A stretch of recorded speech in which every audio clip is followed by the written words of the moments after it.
सर्दियों के मौसम में कुछ खाएं या ना खाएं, लेकिन एक बार इस लड्डू को ज़रूर बना के खाइएगा। इसे आप ठंड से भी बचे रहेंगे और इम्यूनिटी भी आपकी बूस्ट होगी और आप कई सारी बीमारियों से बच भी सकते हैं। तो चलिए बनाना इसे शुरू करते हैं।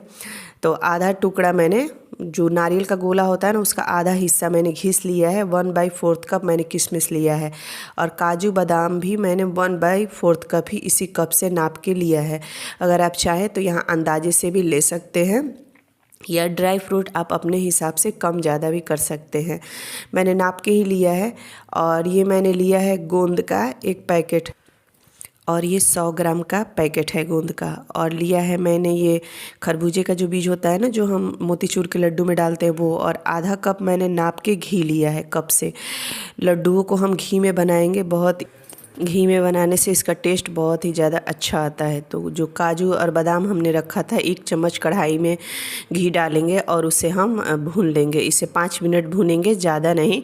इससे इसमें जो फ्लेवर उसका आता है ना, टेस्ट, वो बहुत अच्छा आता है। अगर आप चाहें तो ऐसे भी डाल सकते हैं बिना भुने हुए, लेकिन भून के डालेंगे ना तो उसका टेस्ट बहुत ही ज़्यादा अच्छा बढ़ जाता है सिर्फ ये स्टेप करने से।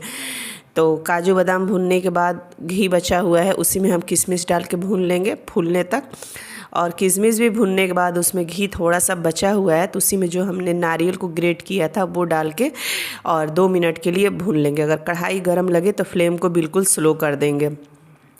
कोई भी ड्राई फ्रूट्स इसमें जलना नहीं चाहिए। 1 मुट्ठी भर के मैंने बीज डाल दिया है, खरबूजे का बीज, और उसको भी हम हल्का सा गर्म कर लेते हैं इसी में। इस टाइम घी ख़त्म हो गया, ऐसे ही मैं सेक लेती हूँ इसे। और जो किशमिश वाला प्लेट में मैंने निकाल के रखा था ना, उसी में निकाल लेंगे, क्योंकि इसे हमें पीसना नहीं है। किशमिश और उस बीज को, खरबूजे को, हम ऐसे ही डालेंगे। और कढ़ाई में मैंने 4 चम्मच घी डाल दिया है।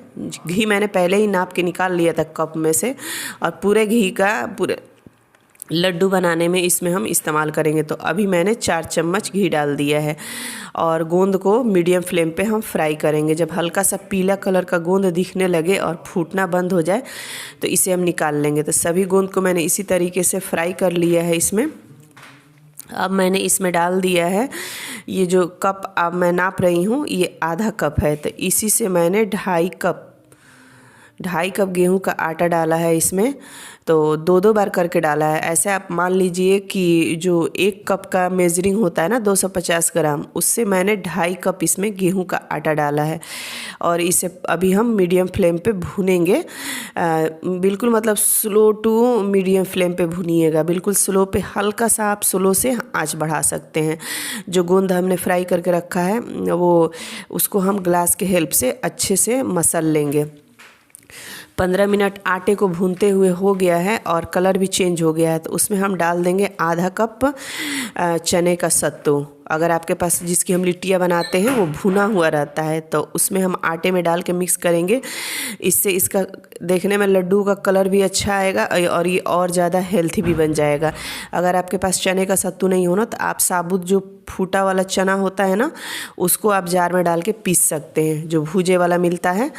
और लगभग मैंने आटे को आधे घंटे तक पूरा टाइम देख के मैंने इसे भुना था। आटा बिल्कुल भी कच्चा नहीं रहना चाहिए। और इस तरीके से यहाँ गुड़ मिलता है, तो 4 टुकड़ा मैंने गुड़ का डाल दिया है और 1/4 कप इसमें हम पानी डाल देंगे। अगर आप कप से नापेंगे ना तो ये 1.5 कप गुड़ होगा। तो टोटल मेरा जो आटा हमने भुना था वो सत्तू मिला के 3 कप था। और उसको मेल्ट होने देते हैं हम। कढ़ाई में चढ़ा के मीडियम फ्लेम पे मैंने छोड़ दिया है। जो ड्राई फ्रूट हमने फ्राई करके रखा था उसको जार में डाल के दरदरा पीसेंगे, बिल्कुल पाउडर नहीं बनाएंगे। तो दरदरा मैंने पीसा है। तो 2-4 ऐसे काजू और बादाम, मतलब पीसे नहीं है, वैसे खड़ा ही रह गए, तो उसको मैं निकाल के और चाकू के हेल्प से काट लूँगी। छोटे छोटे से टुकड़ों में काट लूँगी। और जो हमने पीसा था उसे हम उसी में रहने देंगे, बाद में हम मिक्स करेंगे बाकी जब सब चीज़ें रेडी हो जाएंगी तब। तो इस तरीके से देखिए, जो बचा हुआ था उसको निकाल के मैंने काट लिया है। और सारे ड्राई फ्रूट्स को, मतलब काजू और बादाम को डाल देंगे इसी में, जो हमने आटे भून के रखे थे।